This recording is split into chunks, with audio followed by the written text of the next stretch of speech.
G'day guys, Rita Join here. Welcome to the Unbox Your Gift podcast, how to turn your passion into a profession. This episode, I want to talk about the experience of finding your passion and how that evolves. Because, when we went to school, we were taught that, there was chronological order of going to kindergarten, then year one, then year two, year three, year four, etc., etc. Then when you finished high school, you then went into, if you wanted to, you went into college or university, and that allowed you to complete years 1, 2, 3, or 4 to complete a degree, and then go into the workforce. And then there was a hierarchy, or there was a path.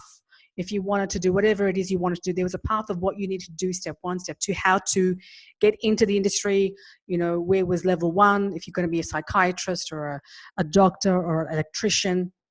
There's always been a path of this is the path to follow in order to become a particular profession traditionally. And then to become that profession, we had to follow not just the path, but all the things that came with it: the environment, the industry, the kind of the thought processes, the psychology of that industry. All that compiles how our journey turns out. Now, with the pursuance of passion, what happens if your passion doesn't really correlate with a path that's been proven to work? Now, when I say work, I don't mean whether you'll be a success at the profession, or you'll do well in the profession, or you'll be happy in the profession. What I mean by is, what if the profession that you're after, there is no path? You've got to create your own path. And the reason why I'm speaking to that today is last night I went to watch a documentary screening called Before 1770, which was the history of a specific aspect of the history of Australia before European settlement in Australia. And that there were evidence that Indonesian Muslims traded for many, many, many years with the Aboriginal people of Australia. And what's interesting for me was that when the documentary, the guy who was creating it, he said that they went to, the north end of Australia, which is like completely red dust desert, like there's nothing out there.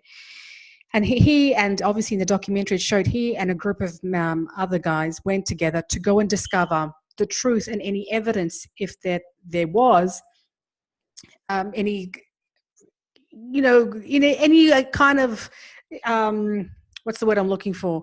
Any development, any interaction with Aboriginal Australians before European settlement. And they went to find this just in the middle of nowhere. And what was interesting is a whole group of them went because they're documenting their journey.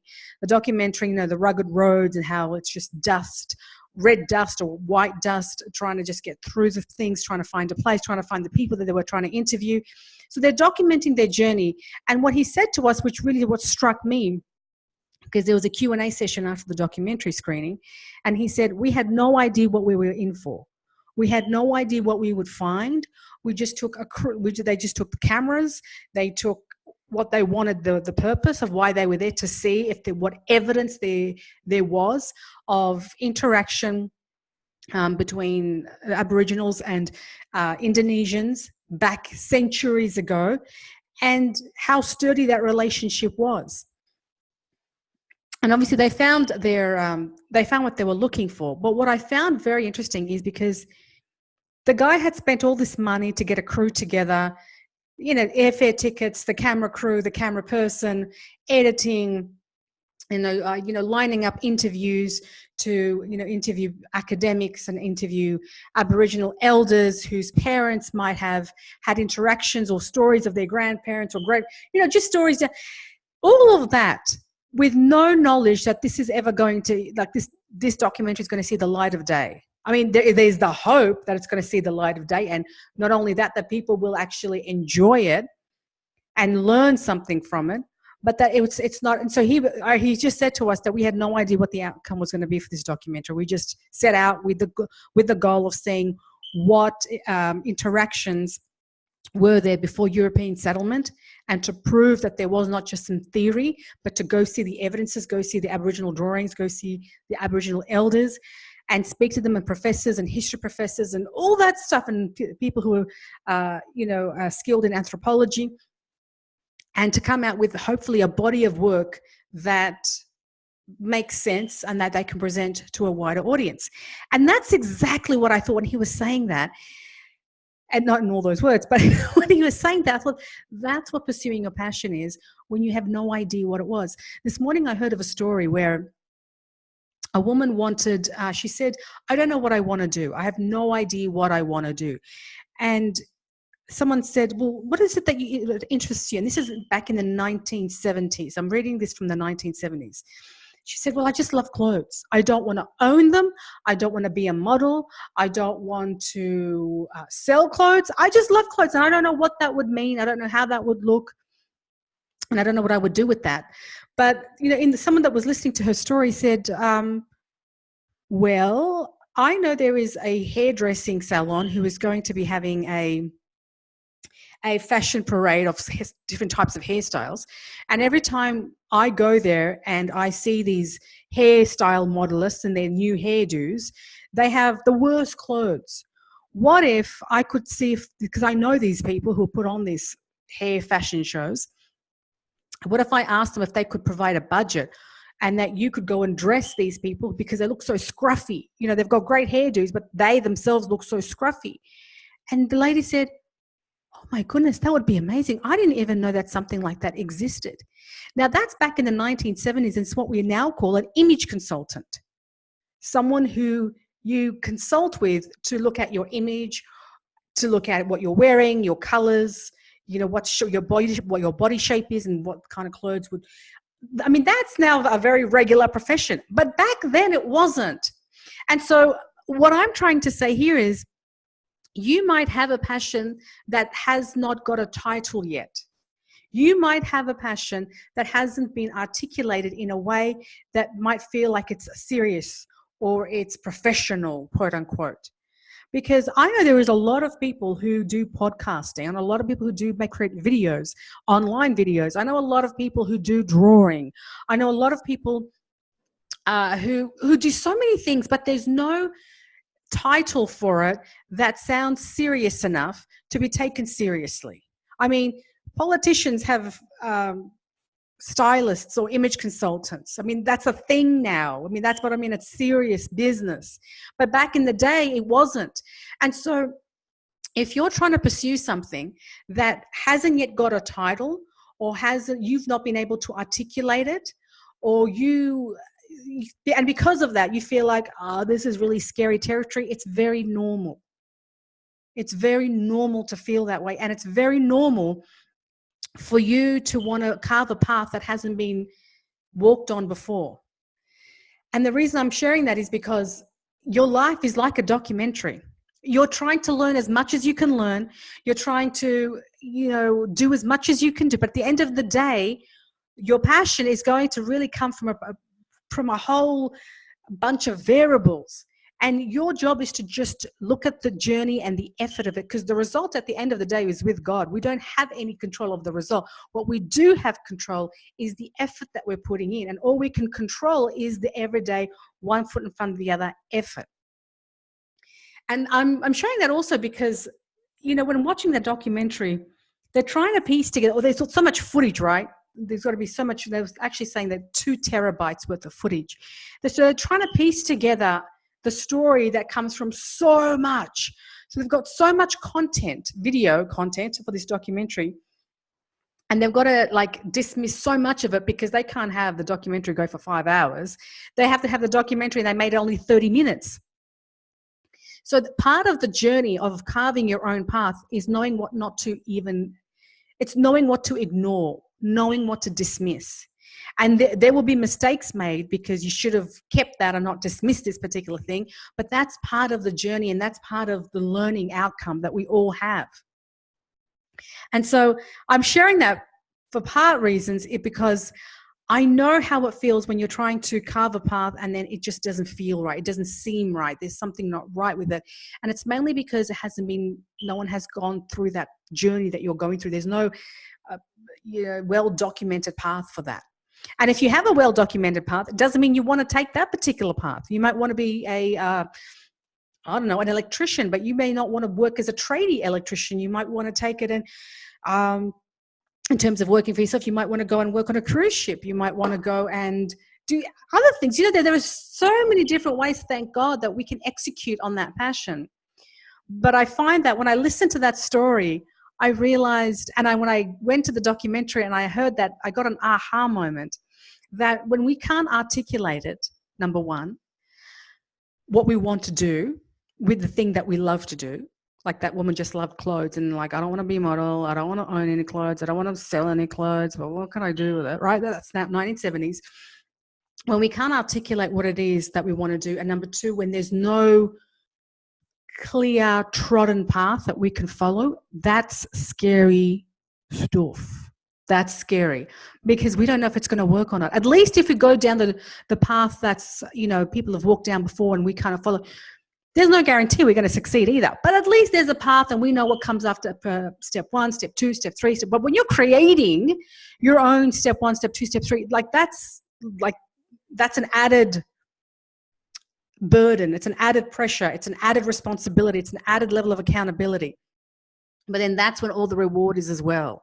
That's when you get to execute in a way. That's why we go pursue a passion, because we want to do something that really speaks to the soul, that really speaks to the heart, that allows us to sink into our heart and deliver from there.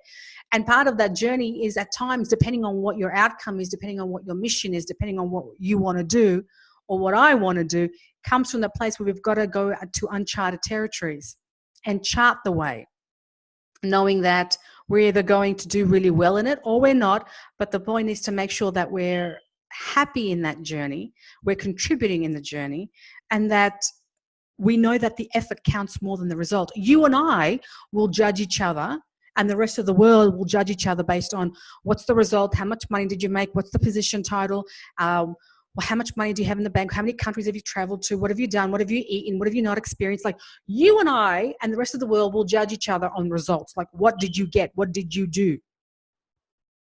But thank God, at the end of the day, what really counts is the effort, because two people can, for example, want to pursue becoming a documentary filmmaker. One person will have access to a camera. One person will, that same person will be able to gather a storyline and then go and document that. Another person, person B, may have to struggle to find the money to buy the camera and buy that equipment. So they might have to do some, as well as their day job, they'd have to go and do some night shifts, maybe go and pack shelves at a supermarket. They might have to do some tutoring after hours. They might have to do some other skill to save the money to buy the equipment and then to get it all together to go. Now, both people, documentary filmmakers, one went through a little bit more of a struggle. The other one didn't in terms of buying the equipment. What counts is the result. We're going to be looking at, as the audience, did I like what person B created and I watched, or did I like what person A did? We're just going to look at them. Did I like it? Did I like it? Am I going to tell anyone else about it? Is it something that moved me? That's all we're going to do. But God only knows the effort it took for both parties to make it to that. And only God can judge us on the effort, which is why the effort is so important, because the effort is the only thing that, we don't write on our resumes how hard we worked, even though we weren't gifted in English or math, or maybe you were. We didn't write the effort it took. It took someone so much easier to get that mark. It took us so much harder, more hours to study. We don't judge or we don't measure success via how it took you to get there, but the result. And so the effort, because we could be in the effort or the journey of trying to get somewhere and not get it, because life's get cut short all the time. But the effort and the intention is what allows us to know that what we're doing counts.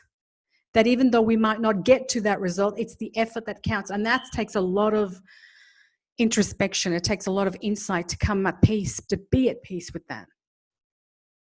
And I'm sharing that because wherever you are in your journey, if you're feeling stuck, if you feel like you've got untapped potential, if you feel like you're on the journey of your passion, like you're in that journey, if you feel like, you're happy with where you are, but you've got more, you've got like there's something else inside you that you just want to give to the world. You just don't know what that is, but you know there's some hidden gem. You don't call it a hidden gem because you don't want the attention. You don't want to seem like, look at me. But you know there's something, just something, just something inside you that speaks to something a lot bigger, bolder, but you just haven't worked out what that is. And so my invitation to you is keep searching. Find ways, find opportunities. If you listened to my podcast episode yesterday, I spoke about Barbara Sher and her methodology of finding ways and going and having ideas parties. I think they're phenomenal. I think they're brilliant. I'm going to have them on my own, inshallah, but I'm doing it a different way. I'm having one-on-one chats and just working with that. But the ideas party is certainly the way to go big if you want to do it that way. But have a listen to yesterday's episode because I talk about that.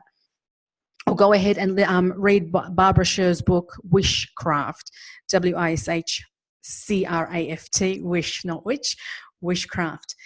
So I wanted to just give you a heads up, guys, that the journey of pursuing your passion is going to take a lot of faith. Like a documentary filmmaker, like you've learned all your stuff, you've got all your material, now you're in the thick of it.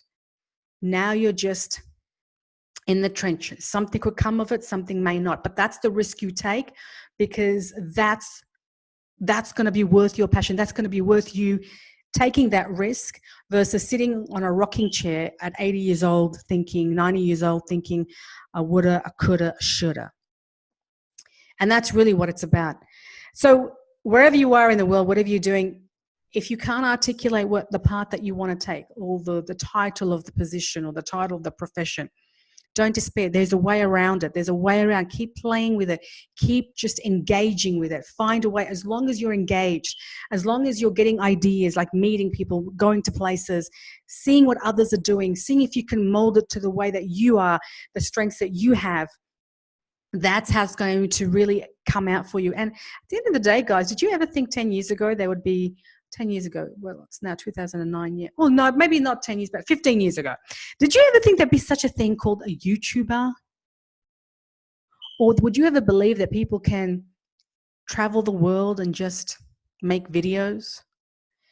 Did you ever believe that someone could be on a mic speaking to you right now, something called a podcast, and make a living delivering a podcast? Did you ever believe that someone who could create slime, yes, slime, that icky thing that kids play with, slime.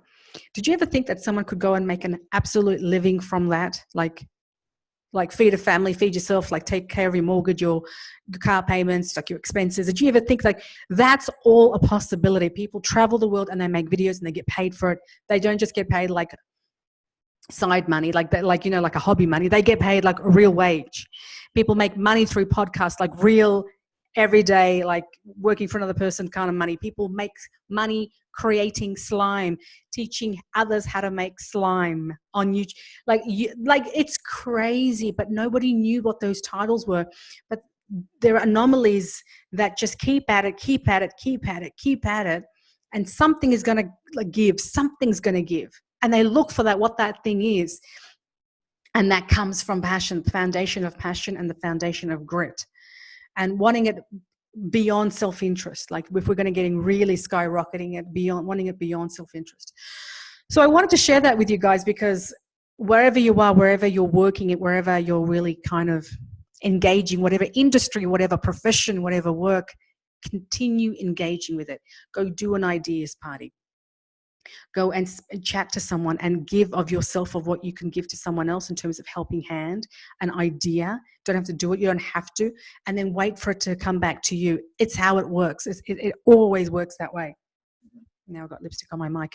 So guys, I hope that helps. I hope that helps the individual that's listening to this right now who felt like, I love doing this, or I like doing this, or I'm not sure what I want to do, but you know, I do like clothes. I do like speaking in a mic. I do like driving. Whatever that might be for you, that's what you need to work from. A lot of the times we don't know what our strengths are, but just work on what you like doing right now. The more you can just start to engage and build momentum and stop saying, I don't know, you'll be one step ahead. And that's all you need, just one step ahead, further from yesterday. But if you keep saying, I don't know, that's just telling your brain, I don't know, I don't know, I don't know. If you just change the question or the statement from I don't know to what would it be? Just what would it be? Because your brain and my brain is like a computer. If we type in Google, I don't feel good, well, Google's just going to give you like lots of articles or videos of people who've talked about I don't feel good. But if you type into Google, how do I feel good? How do I get to feel good? Now Google's going to get you some answers of people giving advice and insight and books and articles and videos and podcasts on how to feel good. If you want to learn, if your car's broken down and you type in how to change a car, how to change a tire, you'll get lots of information about how to do that. But if you just type in, my car just died on me, my tire's not working, Google's just going to give you some random articles on mechanics and cars. My point is, just like you type into Google what you want, ask your brain what it is that you want rather than giving it a statement and thinking, because whatever statement you give your brain's just going to pretty much agree with you. You say you're fat, you're fat. If you think you're dumb, you're dumb. If you think you're old, you're old. If you think you're young, you're young. The brain is just going to give you what you want, because that's the purpose of the brain, is to protect you, is to help you. But if you give it a question, now your brain's going to start looking for an answer for that because it wants to help you. So if I don't know what I want to do, how can I find out what I want to do? How can I find out? Like, if I were, think of someone that you admire. If I was, I don't know, if I was Jacinta Ardern, the Prime Minister of New Zealand, if I was Jacinta Ardern, what would I do in this situation? If I were Jacinta Ardern, see, my brain's now going to look for an answer for that. That's the point.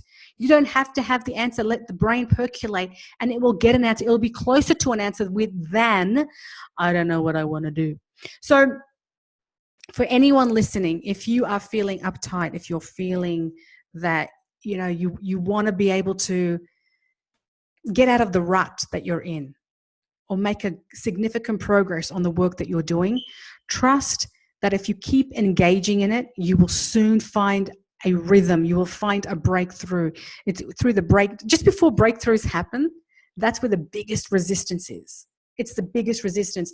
When I teach people how to find your passion, just before they recognize what that thing is that lights them up, their passion, they start to distract themselves. They start to give excuses. They start to just, because you're getting closer to, anytime we get closer to the truth, we back down. We back down, and I believe we back down because what if I can't handle the truth? What if it's too big for me? What if it's like something that's beyond my capacity? And I'm sharing that with you because if you're struggling, you're probably closer, and that's like the biggest oxymoron, it's the biggest cliche, but the biggest resistance that you feel, the moment of baddest, biggest, boldest resistance, is like moments away from the breakthrough. The breakdown comes first before the breakthrough eventuates. So watch for that. Engage with it. Take it a step at a time. Maybe slow it down, but just don't look away. Don't look away. Don't distract yourself. Don't shy from the truth, because the truth's going to come at you if you just allow yourself. Because when the truth comes at you and you embrace it, you expand as a person. Who you are is magnified. If you're a happy person, you become happier. If you are a conscientious person, you become more conscientious. Who you are is magnified when your soul becomes alive, and it becomes alive through the essence of what that thing that lights you up, and that is your passion. If you can't articulate it, if there's no clear path for it, engage with it. You will create one. Just trust that you will, and find evidence for things around you that will help you, and ask the question to your brain to give you an answer and not a statement that will give you a dead end. So I hope that's helped. If you found this helpful, guys, I would truly appreciate if you could share it with someone who is maybe feeling stuck, is maybe feeling down, is maybe feeling that they're on the path, but they're kind of wavering. They're kind of teetering between, do I go forward? Do I go backward? Where do I go? Please share it with them so that we can create a movement of people who know how to find their gift and unbox it. And as always, my advice to myself and to you is that life is a gift. Together, let's unbox it.